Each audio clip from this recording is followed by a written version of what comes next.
So the Committee on House Administration will come to order. We do have a quorum present, and good afternoon or morning, everyone, as the case may be. As we begin, I want to note we're holding this business meeting in compliance with the regulations for remote committee proceedings pursuant to House Resolution 8. Generally, we ask members to keep their microphones muted when not speaking to limit background noise, and members will need to unmute themselves when seeking recognition. Members, please keep your cameras on at all times. Even if you need to step away for a moment, please do not leave the meeting or turn your camera off. I'd also like to remind members that the regulations governing remote proceedings require we cannot participate in more than one committee proceeding at the same time.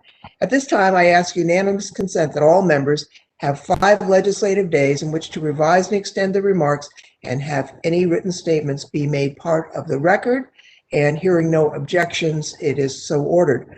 Under Article 1, Section 5, Clause 1 of the Constitution, each House of the Congress shall be the judge of the elections, returns, and qualifications of its own members. Federal law and House rules give this committee the jurisdiction and the responsibility to hear election contests on behalf of the House. Over the last 100 years, out of the hundreds of congressional elections that occur each cycle, candidates have filed an average of over 2 election contests in the House per Congress. Consistent with this historical pattern, in this Congress, 2 election contests have been filed under the Federal Elections, Contested Elections Act, and are therefore within the committee's jurisdiction. Today, the Committee on House Administration will consider an original resolution to dismiss the contest brought by the losing candidate in Illinois' 14th Congressional District. Before we discuss the resolution to dismiss that election contest, I'd like to briefly address the contest from Iowa's 2nd Congressional District. Last year's election in Iowa's 2nd Congressional District was one of the closest House elections in American history. According to the Iowa State Canvassing Board's final certification, the margin separating the 2 candidates was only 6 votes out of almost 400,000 cast, or less than 1/6 of 1%. Contestant Rita Hart properly filed a notice of contest under the Federal Contested Election Act on December 22, 2020, and contestee, Congresswoman Marionette Miller Meeks, filed a motion to dismiss on January 21, 2021. After a response to the motion from the contestant and a reply from the contestee, this committee voted on March 10th to postpone the motion to dismiss. On March 31st, the contestant Hart announced she would withdraw the contest. She explained in her statement, and this is a quote, "Despite our best efforts to have every vote counted, the reality is it's a toxic campaign of political disinformation to attack this constitutional review of the closest congressional election in 100 years has effectively silenced the voice of Iowans." Now, it's sad that a contestant in a properly filed contested election felt that she had to withdraw because of toxic and partisan rhetoric. Everyone knows how this process works. Over the past 100 years, Congress has adjudicated in a bipartisan manner almost 150 contested election cases filed by Republicans and Democrats alike in races nowhere near as close as Iowa's 2nd. Every 2 years, the Committee on House Administration works on a bipartisan basis to send observers to congressional districts at the request of both Republican and Democratic candidates in those districts. Just 4 months ago in 2020, the committee sent 63 bipartisan observers to 25 such districts. With that history in mind, it is profoundly disappointing that some painted this process as something other than simply fulfilling our constitutional obligation.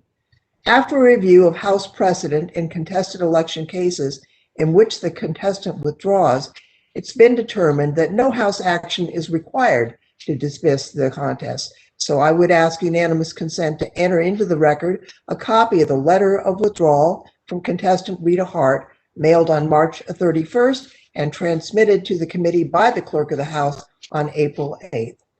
Further, I will send a letter to the Speaker of the House on behalf of the committee acknowledging the receipt of the withdrawal notice and the letter's entry into our committee records. This letter will be added to the congressional record to memorialize the steps taken by this committee to dispose of this contest. I will now recognize our ranking member, Mr. Rodney Davis of Illinois, for the purpose of making an opening statement. Thank you, Madam Chair, and thanks to my fellow committee members. I appreciate you working with us to iron out today's details. I'm glad that both sides were able to reach an agreement on the outstanding administrative issues before us as we continue our work on behalf of the American people. While I believe there is a proper use of the Federal Contested Elections Act, this committee needs to be very cautious in how it uses this statute for two major reasons. The first is the United States Constitution. It gives states the primary ability to conduct elections. Using the FCEA to override state law simply because you didn't get the results you wanted is an abuse of power. There are instances where the FCEA is warranted, but it's a process that should not just be used when you don't like the outcome of an election. Well, I'm glad the chair has called this meeting today. I wish we would have moved earlier and on our own to dismiss the contest filed against Congresswoman Miller Meeks, because this case was undoubtedly costly for the taxpayers. It's a case that should have gone through the courts, not Congress, if there were disputes. But Rita Hart and her attorney, Mark Elias, knew the only way they could be successful was going through a partisan process in the House. It turns out public opinion didn't agree with that, and actually for good reason. Congresswoman Miller Meeks has an election certificate from the state of Iowa, same election certificate granted to every single other member of Congress. She was determined the winner of Iowa's 2nd District by a bipartisan thorough process. Bipartisan recount boards in all 24 counties, including a member from each campaign, and their agreed upon 3rd member conducted the recount. Following the recount, Iowa's bipartisan state canvassing board voted unanimously to declare Congresswoman Miller Meeks and grant her, to declare her the winner and grant her an election certificate by the state of Iowa. She won fair and square.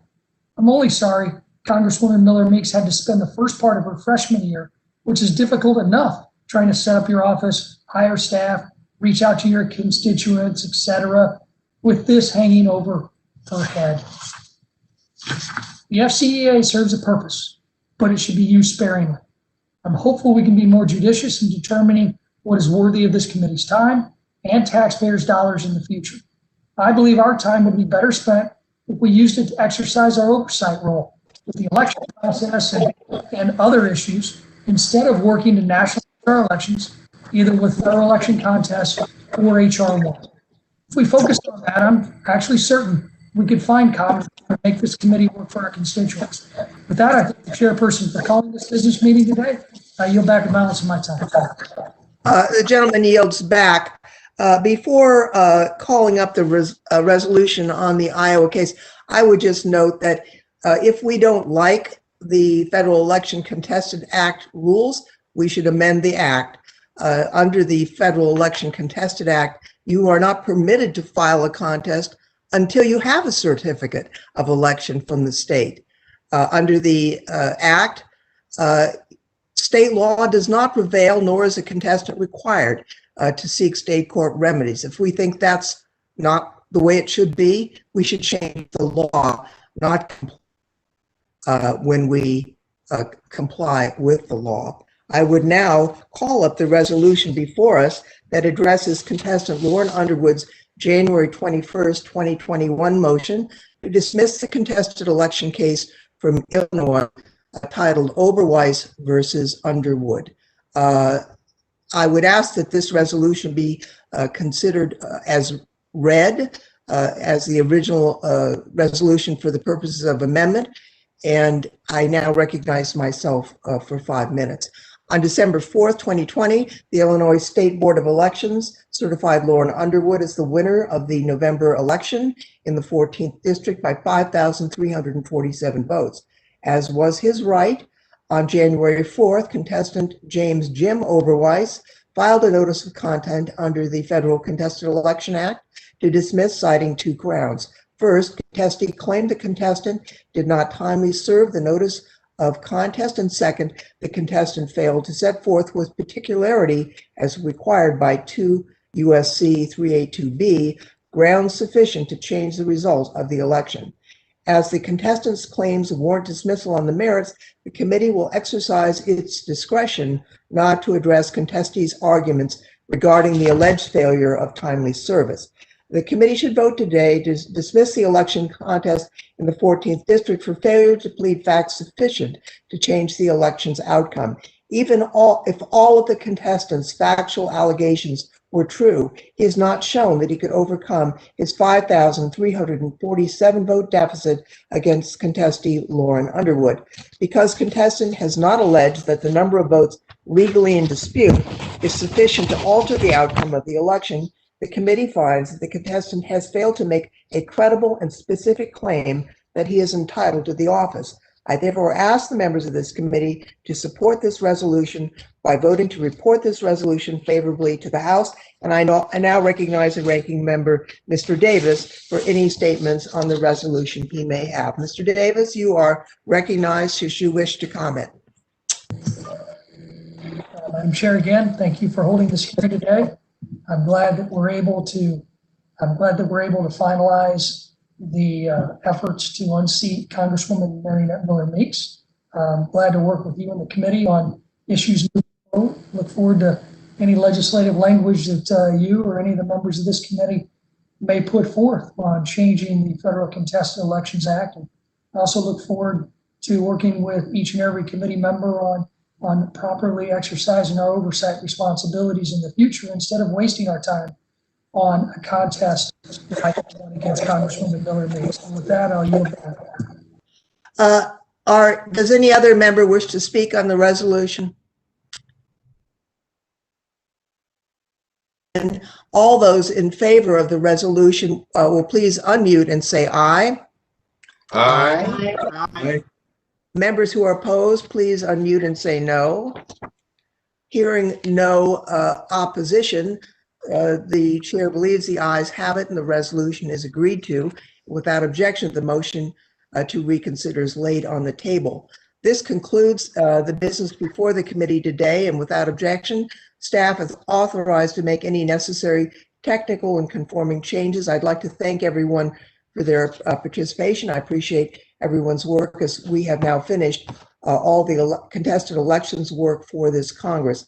Therefore, this meeting of the Committee on House Administration is without objection adjourned, and please have a good day.